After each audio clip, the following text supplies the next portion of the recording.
I'm going to introduce, this is going to be, as Secretary Blumenfeld was emphasizing, dealing with climate resilience and the impacts of climate change is a very real challenge that we all face now,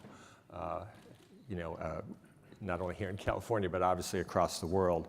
And I'm pleased to introduce the moderator for this session. It is Sean Hecht, who is at the UCLA School of Law. Sean has done many things in his career. He's worked a lot on insurance and climate risk questions, questions around coastal and climate change adaptation, environmental justice, and generally an environmental impact analysis. Sean is the co-executive director of the Emmett Institute on Climate Change and the Environment and the Evan Frankel Professor of Policy and Practice at the UCLA School of Law. I'm going to turn it over to Sean here, who will introduce the rest of the panelists. Sean? Great. Thank you. It's a pleasure to be here. Very excited to join everybody today with this fabulous panel. So I'm going to just briefly introduce each of the panelists, since you all have in your app full bios of the speakers, in the interest of trying to get to the content as quickly as possible. Really excited to have this terrific panel here today. Right next to me, I have Annie Natoff, who is the Senior Western Advocacy Director at the Natural Resources Defense Council. Anyone who works in Sacramento on legislative activities knows Annie. She's been working tirelessly in this space for many years as one of the premier advocates for the environment in Sacramento today. Then I have the Honorable Ricardo Lara, who I'm sure everyone in this room knows, the California Insurance Commissioner.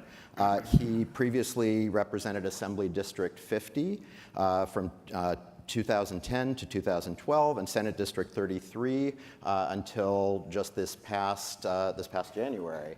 And we're really excited to have the new insurance commissioner, who I know to have a really big commitment to work at the intersection of insurance regulation and climate risk. So thrilled to have you here today. Then we have Chris Thompson. So Chris is the Vice President for Local Public Affairs at Southern California Edison, our local electrical utility, or one of our two local electrical utilities here.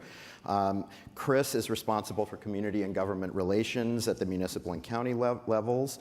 He has quite a resume himself. He served as Chief of Staff to Senator Feinstein in Washington for about 10 years and has worked in many other positions in spaces related to this. And we're really excited to have you on the panel as well, Chris. And then finally, we have Dr. Jerry Schubel, who is the president and CEO of the Aquarium of the Pacific. He has been serving in that capacity for almost 2 decades and has worked at the interface of science and management and policy. He has a lot of areas of expertise that are specifically relevant to a discussion on climate change, including ocean acidification and other climate impacts on the ocean. He also has a distinguished academic record serving in academia before he joined the Aquarium of the Pacific. So we're thrilled to have you on the panel as well.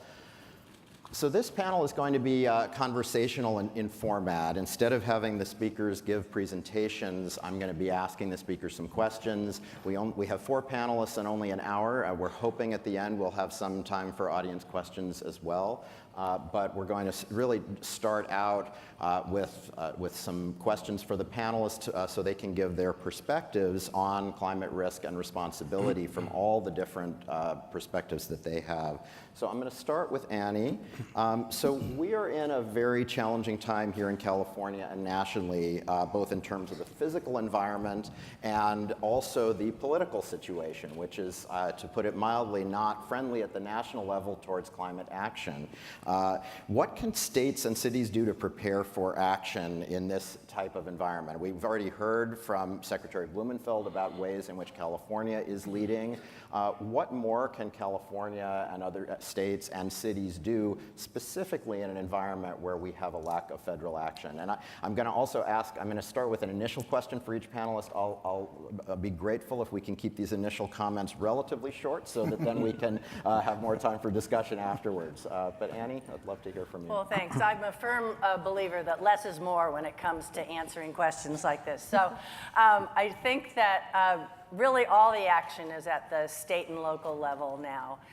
And I think they're really stepping up. Sometimes a vacuum actually invites action, and we are seeing that with the hostility out of Washington, D.C. is now spurring action in Washington State, in Oregon, in Colorado, in New Mexico, in Nevada. Here in the West, we have several states that are what we call trifectas. Both chambers of the legislature as well as the governor are poised for climate action, and they're already taking that. Washington State just bested California, I think, by passing 100% renewable electricity by 2025, I believe. They've moved up the clock. So we're in a good kind of competition for action here in the West. And I think that governors and state legislative leaders are working together more than ever to come up with regional compacts. And the more that we do that, the more that sends a very consistent signal to the marketplace that we mean business, and it helps us reach our climate goals that much faster. In addition to state action, cities are stepping up more than ever. NRDC has partnered with the Bloomberg Foundation to establish the American Cities Climate Challenge, and we've now recently named the last of 25 of the biggest cities in the nation have committed to meet the Paris Agreement targets, and we're putting folks in the mayor's offices in these cities to really supercharge their climate action.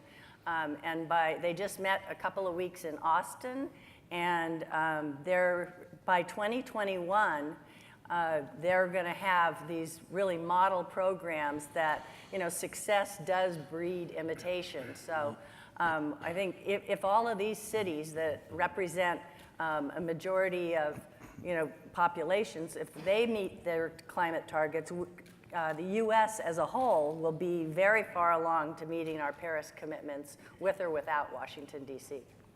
Thank you. So now I'm going to turn to you, Commissioner Lara. So insurance is a potential lever for addressing the causes and the impacts of climate change in a bunch of different ways. Many people don't realize the extent to which insurers are powerful market actors in their investments. They also can create incentives to build resilience and reduce risk. So for example, many of our existing building codes, the genesis of those building codes were because of action by the insurance industry.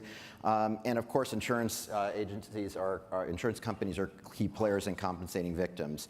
Your role as insurance commissioner primarily requires you to make sure insurers are solvent and insurance is broadly available and affordable. And this might have some synergies with climate action, but it also might have some tensions with climate action. So I'm curious what opportunities and constraints you see for your department in addressing the causes and impacts of climate change, building on the work that I know you've already done in the state Senate. Oh, thank you. It's great. There's absolutely endless amounts of opportunities. First and foremost, what we did in the department was create the first time ever a deputy commissioner position on climate and sustainability for the Department of Insurance, the first of its kind in the nation. The second thing I did is brought former Governor Brown's environmental staffer as my chief of staff. And now you have 3 environmentalists running the Department of Insurance here in California. And for us, the fact is, the magic is happening around the world already when it comes to how reinsurance companies in particular are engaging in this kind of global fight against climate change. And so what we've seen, what's happening around the world, whether it's in Mexico and with Swiss Re working to insure the coral reef, what the International Monetary Fund is doing to help create an insurance product in Peru and in Chile around earthquakes. We see similar things that we could be doing here in California. The fact is that our domestic insurance companies are far behind when it comes to engaging us in a way where we can actually work towards creating innovative products that are now available, and we can use the science to be able to dictate whether it's either money loss or parametric meters in terms of how do we find things that are analogous for us here in California, right? And how are we being smarter with the money that we have to combat wildfires? And if we were able to take out a reinsurance policy or an insurance policy from that, would allow us then to be able to maybe take 1% of that to be able to help mitigate some of the wildfire management, or forest management, I should say. So these are all things that we are working on in the Department of Insurance now.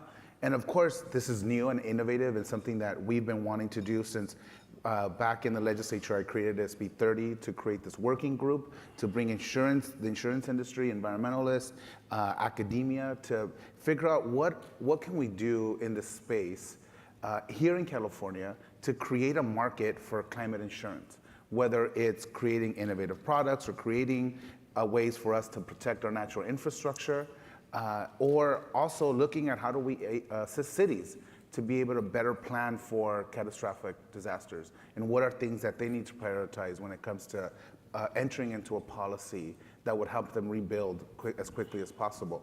So the opportunities to me are endless, and we need to be as creative as possible. But it's, the challenge is trying to convince folks to just move beyond the scope of insurance. You pay your premium, you pay your premiums, and then you make sure the market is solvent. That's the bread and butter of the department. But we need to be a little bit more creative when it comes to engaging an industry that traditionally has not been engaged in the environmental movement. And that was apparent after, not only in Paris, but when I was in Bonn. The players that are working in this insurance space are the reinsurance companies that are internationally based. And so what we want to do is create those incentives to have those international companies come to California, put some pressure on our domestics, which, by the way, the majority of them are domiciled outside of California.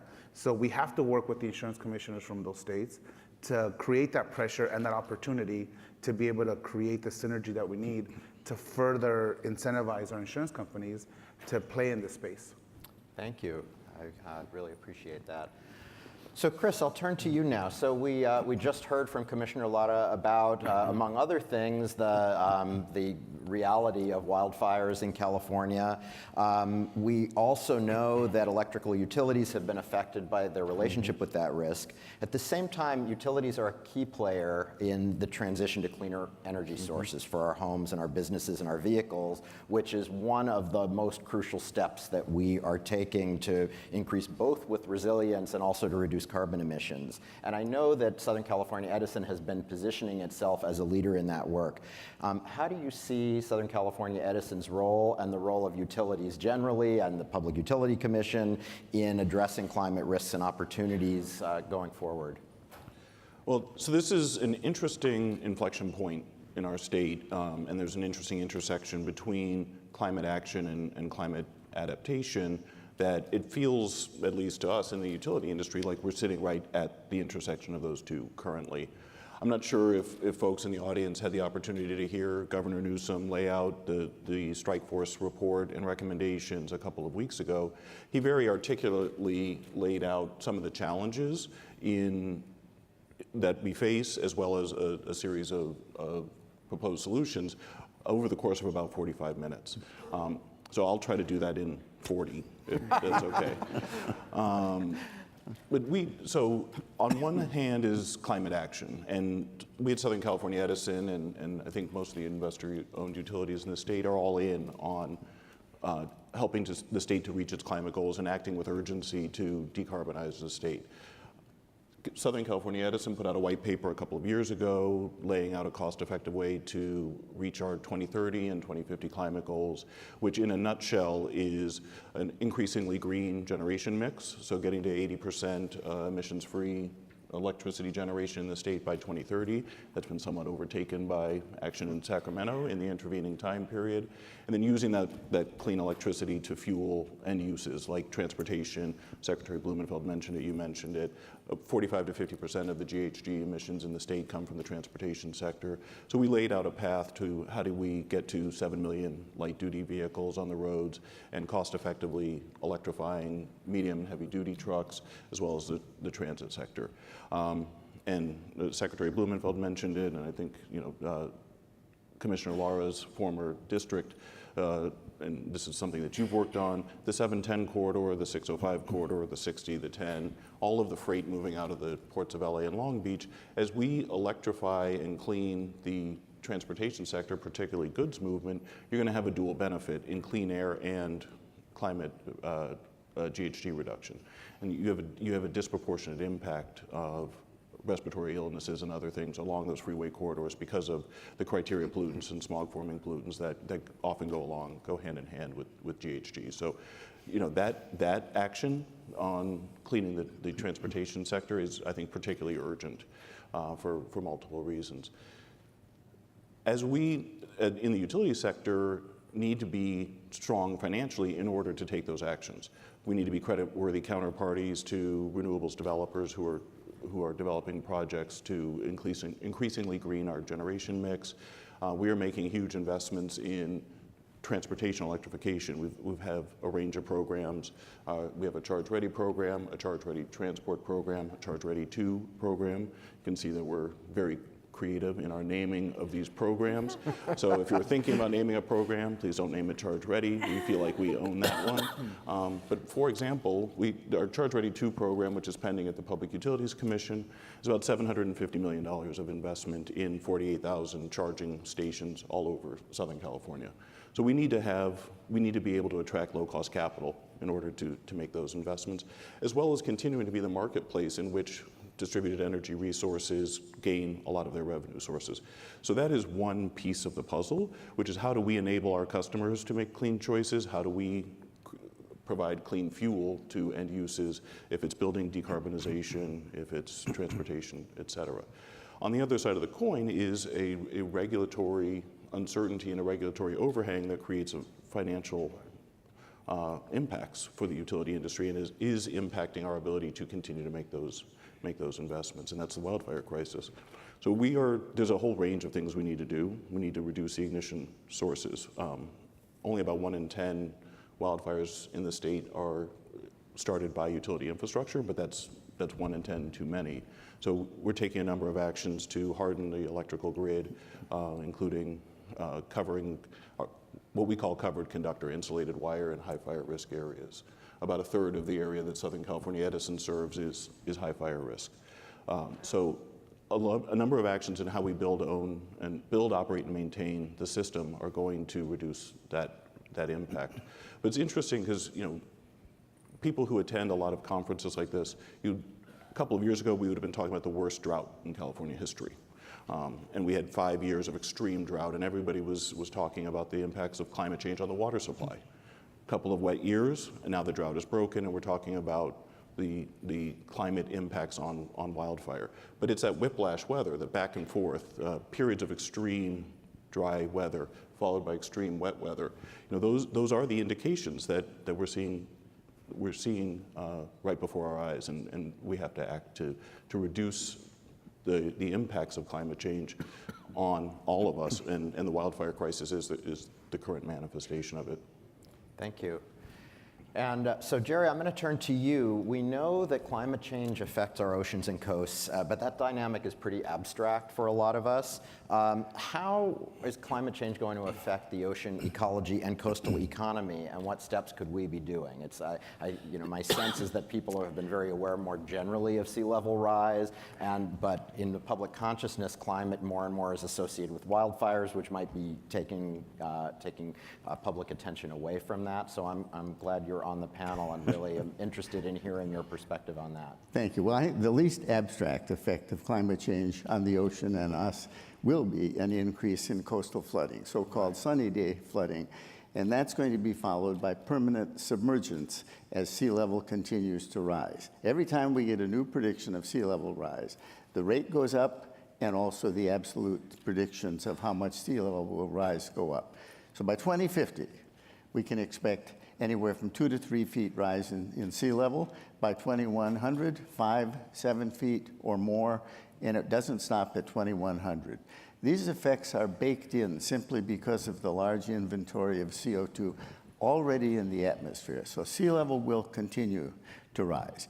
And the last time that we had CO2 levels in the atmosphere as high as today was in the geologic epoch called the Pliocene, between 2.5 and 5 million years ago. Modern humans, Homo sapiens, we weren't around, but some of our earliest ancestors were.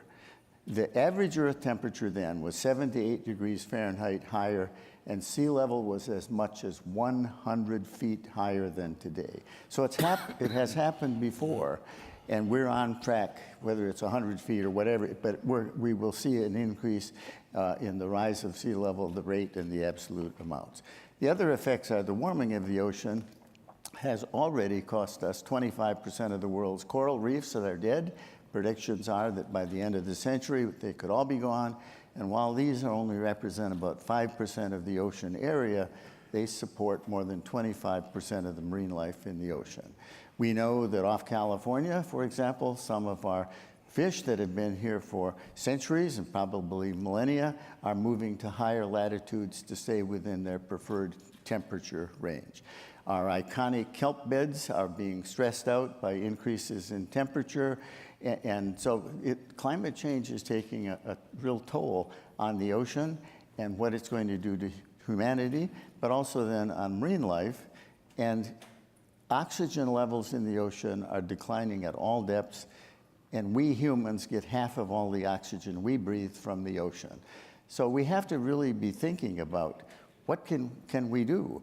We're both going to have to mitigate, and we are also going to have to adapt.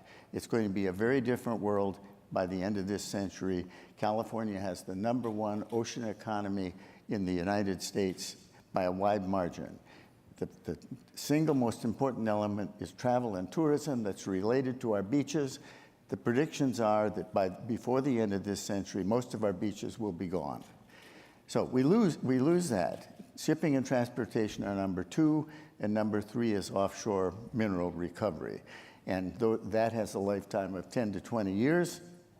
So we need to be thinking about what will our ocean economy look like before the end of the century. And the problem with climate change is it has so much inertia. It sneaks up on you, and it keeps going and going and going.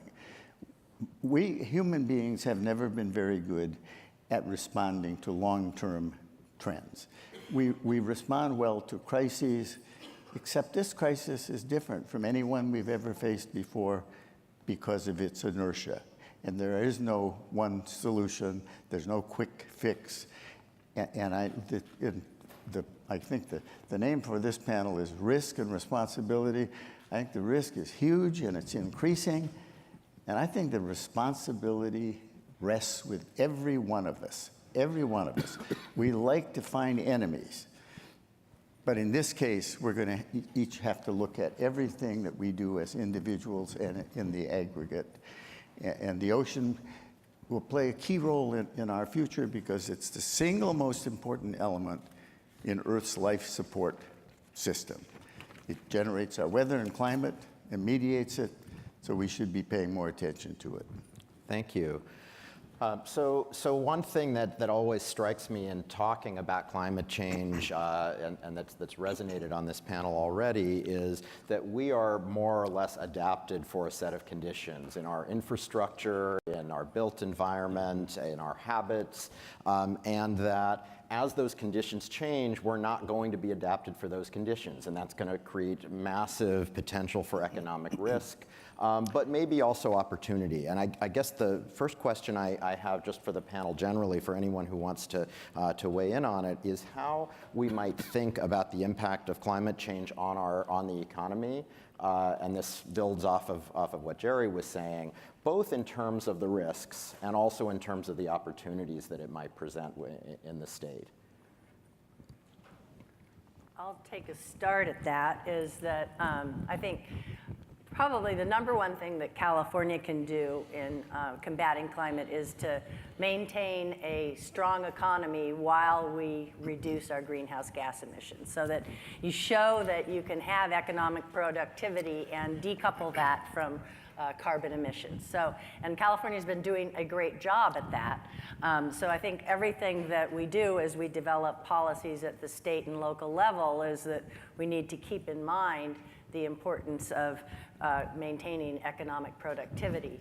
And one of the things that we have done by acting early, we'd have the advantage of being an early actor by adopting climate policies early in this century, is that we've provided some market stability for investments. So that has helped fuel our economy as well. I think also, just looking at this broadly, and what I've seen serving in the legislature is that, look, although it's not perfect, the cap and trade program has allowed us to use not only our economic prowess as a state, but not only send the right economic signals that we are committed as a state to the goals that we're setting, but also now providing an incentive for business to be part of the solution with us. And that is something that's unique to us, that we have now an ability to engage industry in a way that we haven't before. When I was in the legislature, I proposed a 40% cap and reduction on methane. There was no way we would ever get that done without us providing an incentive to our dairies to be able to switch technologies so that we can demonstrate that California is committed to these goals, but that we're also going to assist business transition. And they're going to keep their financial viability. They're actually going to grow economically and be able to continue to do their business in a much more climate-friendly way, but also be able to still make a profit. So these are all things that now I'm working with the insurance industry. When we talk about innovative products, is all we have to look down to the Yucatan, where Swiss Re is working with a group of hotel owners in the peninsula, saying exactly what the doctor was saying. If sea level rise continues and that coral reef disappears, there goes not only your beach, but your entire investment in these hotels. So what they've done is enter into this policy where they pay close to $1 million annually in a premium, but as soon as there is any erosion of the coral reef, where they have monitors now, they can access up to $25 million from their insurance policy to reforest the coral reef immediately. And so this is now, you're seeing for the first time in the insurance industry engaging in protecting our natural infrastructures. What is analogous to us here in California? Not only our coastal communities, our coastal wetlands, which we know are the biggest sources to protect us against not only sea level rise, but these strong storm surges that are happening. And by the way, capture carbon at a highest rate than any man-made technology that we have to date. So, I never thought I would be talking about, mangroves and wetlands and coastal marshes, but this is an opportunity for the insurance industry to engage. And what about if a region would come out with something similar in terms of how do we reforest our wetlands immediately after a storm? How do we allow them to grow and prosper to a point where you actually might end up getting a discount in your insurance because you're living next to a coastal wetland? And so these are all things that we are now looking at in the insurance department. And there's a way where the insurance industry can actually continue to be profitable, but just rethink the way they're doing business in a way that's protecting our natural infrastructure and protecting the environment. So I want to pick up on that, because I agree with both of what you said. California is an amazing place. I've been a leader in policy and in many things. I think we should be the nation's laboratory for testing, designing, developing, deploying, refining strategies to live, not only to survive, but to thrive in the Anthropocene. Our agricultural economy will take a big hit. And in order to be a laboratory, you have to be willing to do experiments. One of the things that we don't do very well in this state often is permitting. It strangles innovation. We need to relax the permitting, not lower the standards, but relax the permitting so that we don't stifle innovation. And I think we need better mechanisms to bring advances in science and technology across the board into the policy-making process before policies are made, because once a policy is made, people have turf to defend. Those would be the two things I would like to see us do differently in this wonderful state. I wanted to build on something Commissioner Lara said. I'm so glad that you're here, because a lot of the economic impact and how we mitigate it is about the risk profile of the state and how do we allocate the risk that is changing from climate change, if it's sea level rise or if it's wildfires. So from a utility context, Southern California Edison carries about $1 billion in general liability insurance and about $1 billion in wildfire insurance.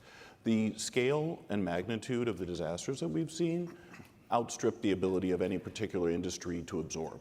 And that's something that I think the legislature has recognized, I think the insurance department's recognizing, and the governor recognized, or his strike force recognized. How we allocate those climate-induced risks across industries and across our society has to adapt to the changed environment that we have.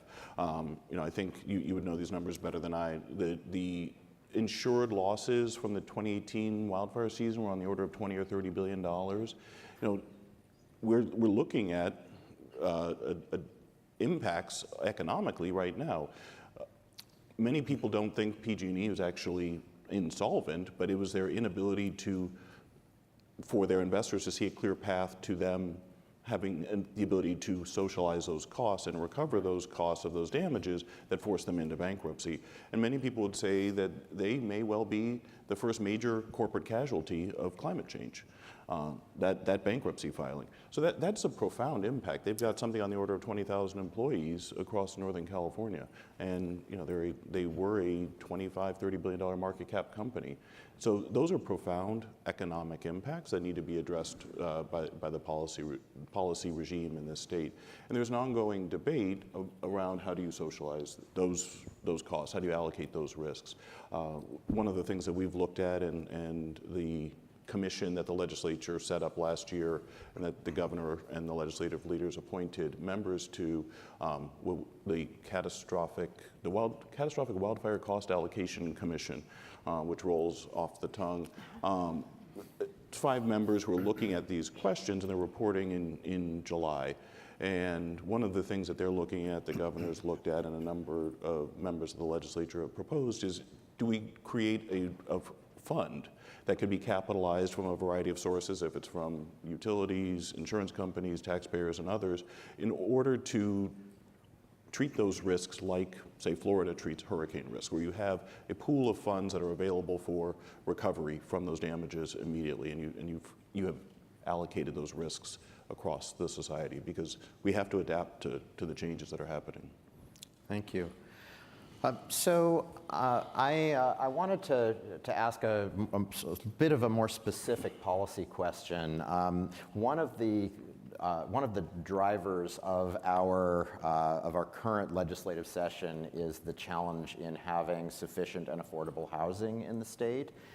We see a nexus between our housing policy and climate, both climate emissions and also climate impacts. Where people build makes a big difference in the vulnerability of the infrastructure that supports that in ways that are less and less predictable. And also, of course, our built environment contributes to climate change in terms of the transportation networks and building-related emissions. I'm curious what folks think about how those choices are going to be made better going forward from your own perspectives on the issues that you work on. How do you see the housing crisis and solutions to that in your domain?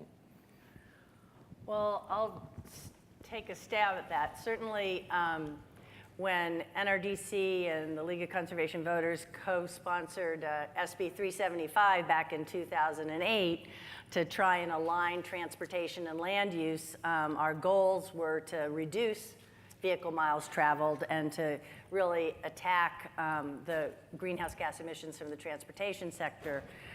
We found last year that CARB did a report and found that we're not really meeting those goals as much, but we have got to give people options to get out of their cars, or we are not going to meet our climate targets. And Senator Wiener in the state Senate now is sponsoring a bill to develop more density around transit centers. And he had a very bluntly put op-ed in the New York Times a couple of weeks ago, which is basically housing policy is climate policy. And I think that that is something that we have to embrace and figure out how are we going to take a bigger bite out of the transportation sector emissions, because that's what's really keeping us from meeting our goals. The electricity and energy sector is really moving that. And so transportation and buildings are the really big challenges we have right now. And not only just to dovetail on these comments, which I agree, everything has to have a climate component moving forward. Housing, transportation, and every aspect of the work that we're doing in the legislature. I'm right now currently looking at, after visiting Paradise and Santa Rosa, now, as we rebuild these communities, and you talk about housing, is there opportunity to figure out what building materials can we update? And look at that as a possible way in terms of introducing policies that help us look at other building materials. How do we now rebuild in a much more resilient way? And we know that's going to cost money, and who bears the cost of that for the rebuilding? Should we, and we need to have this conversation in the legislature as we're talking about the housing element and make sure we're meeting our needs, but should we be building in certain parts of the state where we're sensitive? And if we are gonna, if cities are gonna allow for these homes to be built, should they be paying their fair share in terms of the amount of risk that they are now incurring? And should the not only the homeowner, but the city bear the responsibility for covering that risk as well? Because what's happening now is we have no control over local municipalities building standards or where they build or where they decide to build, but then a catastrophe happens, they put their hand out to the state, and we pay for everything. And so what we are proposing now is utilizing our wildfire fund and actually be what we feel is much smarter by creating a policy, an insurance policy, where we, just like your home insurance, the state will pay its premium, and once a fire happens, we either acres burned or the amount of property loss, that would trigger then some insurance money to allow us to rebuild immediately or on-demand response as the fire is happening. But as we've had conversations with the World Bank, with FEMA, with the International Monetary Fund, is what this is going to then you're going to have to prioritize what you're going to cover as a state, because you're not going to be able to cover everything. You won't be able to get a policy that's going to say you're going to cover absolutely everything. But I agree with that, because then that gives some clear guidelines to what is the responsibility of the state, and then what responsibilities that local government has for allowing the building of these in these sensitive areas. So it provides a clear pathway for us to then be very clear and transparent with the local government, saying, if this happens, well, this is what we're going to cover. And as opposed to what we're doing now, which is pretty much self-insuring our funds by putting money in this. We have a couple $100 million. A fire happens, we expend the funds, we come to our general fund, put more money in, and wait for the next fire. So again, using insurance products to help us be much smarter with our money.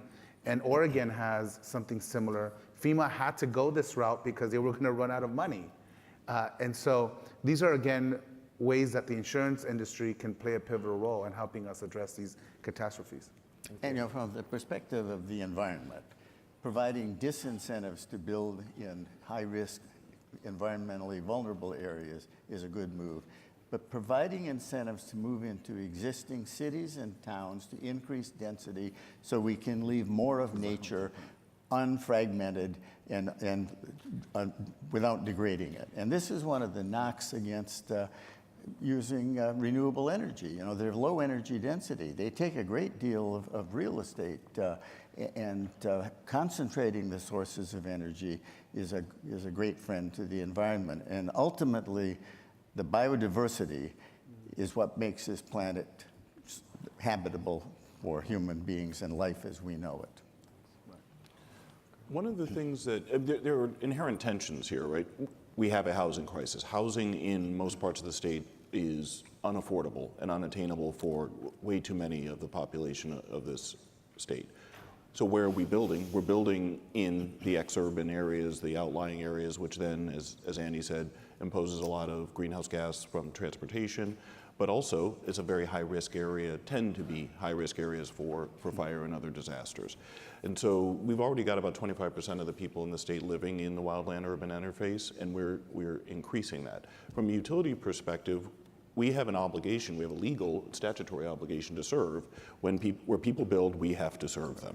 So we're introducing human risk, human ignition sources as well, into the wildland-urban interface as we build. If it's just the presence of people and the risk that people are, or if it's infrastructure that has to be built to serve those people.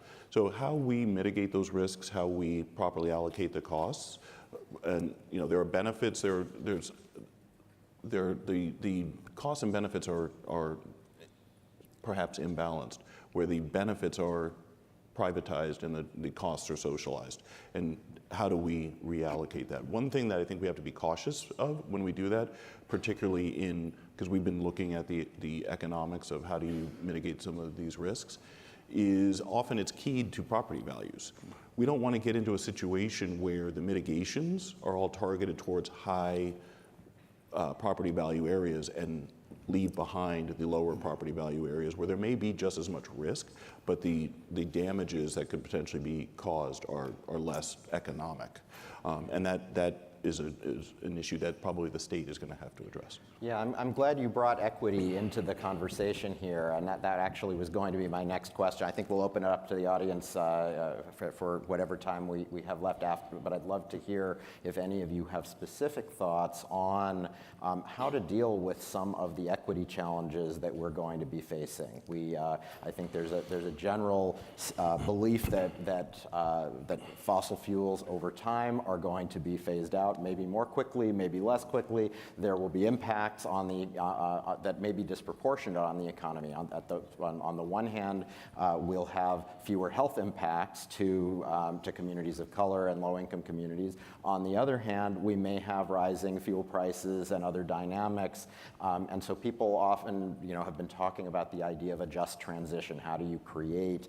How do you keep equity in mind, especially in an environment where right now we have such wealth concentration, such inequality both in wealth and in income. So I'm curious if any of you, it doesn't have to be all, but if any of you have thoughts on that question specifically, how we deal with the equity problems that might result from the solutions and how we get on top of that. We have equity. Part as a leader in the field. We have equity problems already. I mean, and I have to say, we in California have come a long way. Not only have we set our long-term goals and our short-term goals now with our super pollutant targets, but one of the second pillars that we've done in California, and with some pain and some adjustment, has been really to democratize our environmental policies. And it's something that is easier said than done, because we've moved from a space where, okay, environmental communities that are disproportionately impacted get 10% of whatever fund we're creating. But what we've seen is that becomes the ceiling for the investment in these communities that oftentimes need 100% of the funding, right? And so our policy making now really starts to try to address these issues in a more democratic way. Are we there yet? Absolutely not.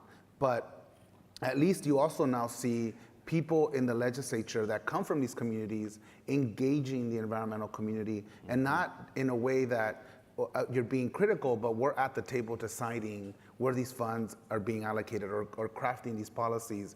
And that's something that's fairly new.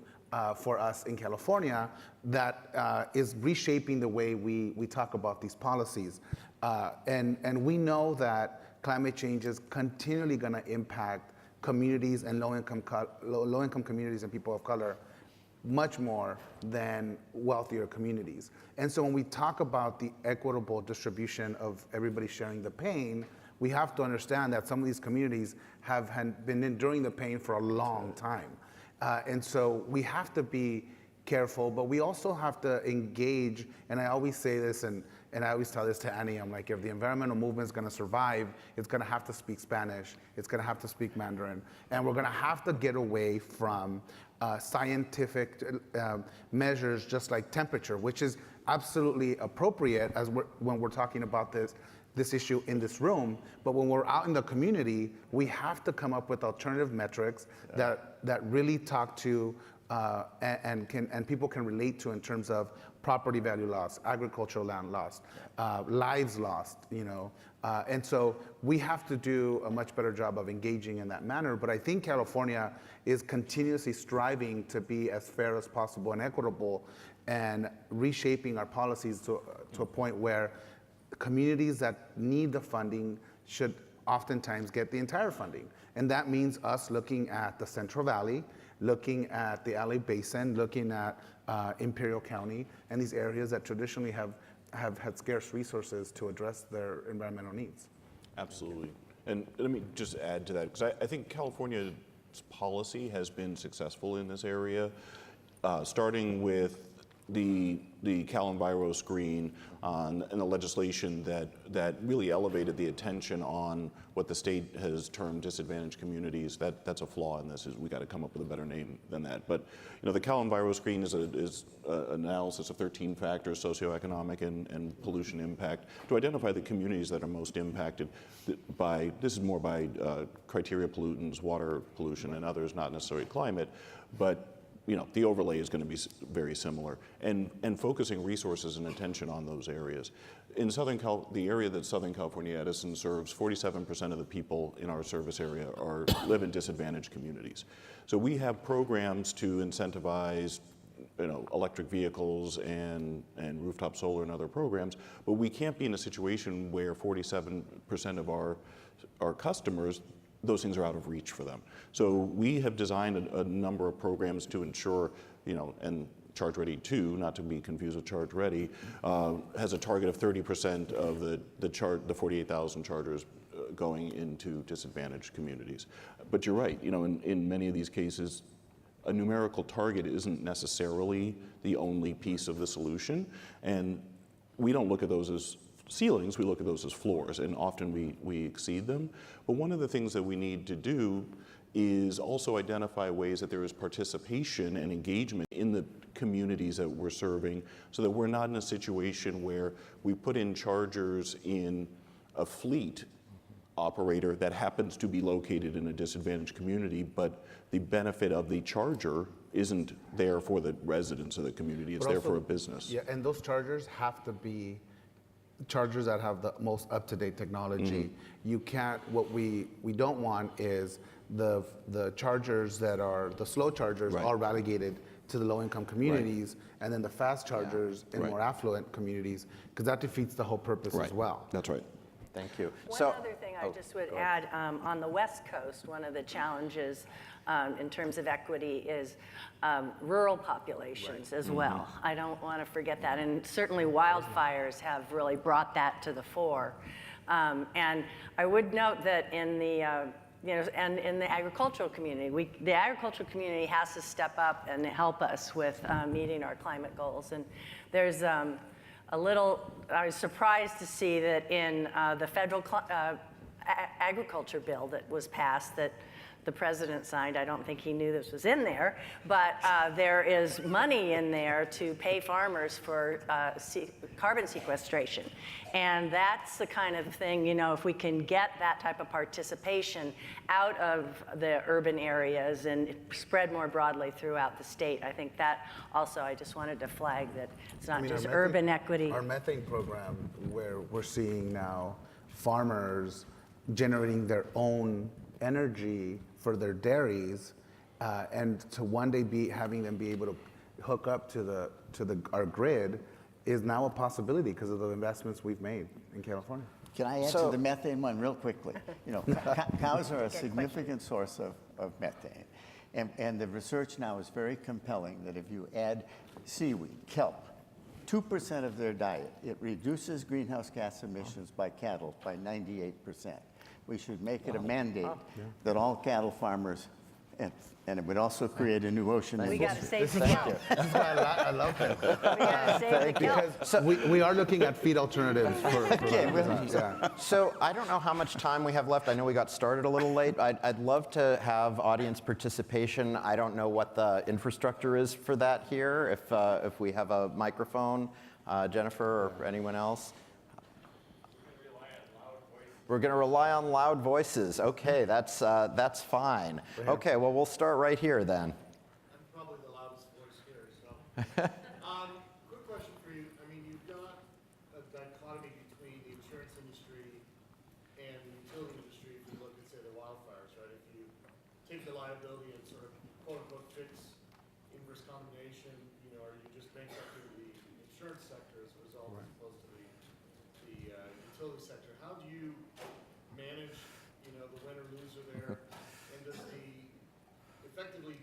tax base or the California come up with enough money so it's not really a winner loser scenario?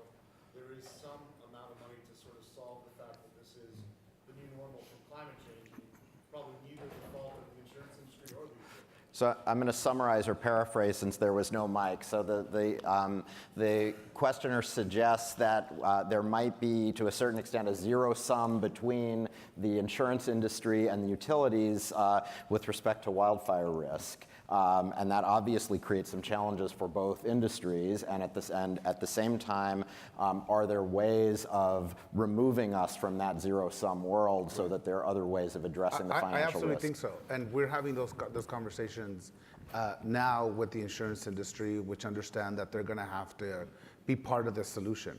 And giving them an opportunity to come up with ways that they feel it might not be a fund, like it's being proposed here at the state, but they also know that they have to bring something to the table and that they're going to have to, give a little, given the fact that this is just unprecedented. But we also have to figure out, and what we're pushing back in terms of with the insurance industry against the utilities, is that yes, we can attribute this to climate change, but there's also things that PG&E did not do to harden their system. And so who bears the liability for that? And not allowing the insurance companies to subrogate for that will ultimately then increase the cost of insurance policies for everyone. But at the end of the day, we have to make something very clear. Regardless if we go into a state-run utility or create a new utility, we're all going to pay as Californians, right? And that is just unfortunately the reality. And what we need to do is make sure that the insurance industry understands their role and responsibility, allowing them the opportunity to be able to recoup their costs, but also put some of the onus on the utilities to do a much better job of hardening their system, but also understanding that we need to help them as well, because my opinion is the legislature or the government should not be running a utility. It's just not our role. But I think ultimately we're going to try to find that sweet spot, and that's what we're working on now. Chris, you have anything to add? That's well said. In the vein of hardening the system, that's something that we're doing, and investing a substantial amount of resources in changing the way that we design and operate the system. I won't get into all the details with you, but rest assured, we've got a program to invest $600 million over the next few years. You weren't, I know. So we have to take significant actions to make the electric infrastructure and our society at large more resilient. And we need to, mention was made of building codes. There's a change in the building code coming on that's going to come online in 2020. How do we help people whose homes were built before 2020? My house was built in 1954. There are retrofits that I could make that would make my house more resilient. We need to get to a point where we're doing that, and that also, to your equity point, some people can afford those costs, some people can't, but that doesn't change the amount that they're at risk. Right. As far as the dynamic between the insurance industry and the utility sector, a risk pool, a fund that we've talked about is a way to allocate that risk differently. The insurance industry has a policy challenge in the state with their ability to project risk and set rates based on that. That was put in place long ago and intended for a different issue around, I believe, around auto insurance, but it affects their ability to, the risk is not a straight line. You know, the risk from wildfires like this. And so how do they adapt rates to that? Because to your point, we don't want to bankrupt any industry because of a climate-induced change, but there is the governor said, we need to move to a fault-based standard. We have a situation now with the policy regime in the state and this state and one or two others, so apparently this works in at least 47 other states, but where you have liability without fault. And how do you modify your conduct? How do you get to an appropriate standard of care if there's no fault, if it doesn't matter what you do, if you have liability without fault? That's a challenge, and we're making those changes because they're the right thing to do. But we need to get to a system where we have a clear standard, we're held to that standard, and if we fall short of that standard, then we're held accountable. That's the way we're looking at it. But you're right. I mean, there is an element of we don't want to squeeze the balloon and cause an economic crisis elsewhere. We have to solve the problem. Stay tuned. Not shift it. Thank you. Question over here? Yeah, so in the last few years, it seems like we've overcome a lot of the public doubt around climate change due to loud and clear voices. What's the next marketing issue that affects each of you as leaders in your ability to implement the types of change you need to rapidly? So the question is with a hopefully a growing public understanding of the threat that climate change poses, what is the next promotional challenge or messaging challenge that each of you see in implementing solutions? I could start, since we get right now 1.7 million visitors a year to our aquarium, and when we open this new wing in May, we'll go to 2 million. And this entire wing is devoted to letting visitors explore pathways to alternative futures and to discover on their own that we collectively will determine the future we're going to live in. So it focuses on food, decisions about energy, food, and water, and the nexus among them. What am I doing? So the challenge, and we also have the most ethnically diverse audience of any aquarium in the United States. The challenge is to translate the best science into messages that entertain, educate, and empower people. Because people don't come to an aquarium to learn. They come to have fun. So once they enter the door, though, we have to figure out ways to snooker them into learning something and have fun while they're doing it. And young people, and we love to learn, as long as we're not being taught to in some didactic, pedantic way that we often do in school. And so it's a different form of learning. And getting those messages right, we bring the scientific experts to the table. And we ask them, what are the issues the public needs to know about? And then we try, and that's science speak, and it doesn't work often. So then we have people who are expert communicators to translate that into messages and into experiences that people will engage people. Thanks. One thing, I think there is a rapidly decreasing skepticism, but one thing is climate change is still the most partisan political issue out there. If you look at people's attitudes towards climate change, they break along partisan lines generally. Climate skeptics tend to be of one political party, and climate believers tend to be of another political party. So how you address that, I think that will erode over time, but what do people do? I think that's what Annie was getting to. So electrification of light-duty vehicles, people buying electric cars. How do you get people to be knowledgeable of electric cars and knowledgeable of the other benefits, not just climate benefits, but total cost of ownership and other things? Clean air, which is not a particularly partisan issue. And there's DOE research about the market awareness of electric vehicles. I want to say it's something on the order of only 10 or 15% of people could name an electric vehicle. So the market awareness is remarkably low. And so in California, we have a nonprofit entity called Veloz that is rolling out a marketing campaign to increase market awareness. But the manufacturers of vehicles need to put their marketing muscle behind those vehicles as well. They're making the shift, but they're not really pushing the marketing. And so to me, that we've talked about 45–50% of GHG come from that sector. That's See, but a our marketing thing. messaging on electric vehicles is completely convoluted to working class communities. Our opponents, all our opponents, because we've been living this in the legislature, all our opponents say it's way too expensive for poor people. That's it. Yeah. I can't afford it, with not even knowing the amount of rebates that we give in a state and the availability of very affordable electric vehicles. And there's only one minivan. Right. And so, the technology has to catch up in our messaging. Typical Democrats, right? We're like all over the place. But our opponents are just like, it's too expensive for poor people. It's too expensive for you. But I want to just give you a story of what I'm living right now. We just had our National Association of Insurance Commissioners meeting in Orlando, and it was up to the 56 of us to come up with our priorities for the year.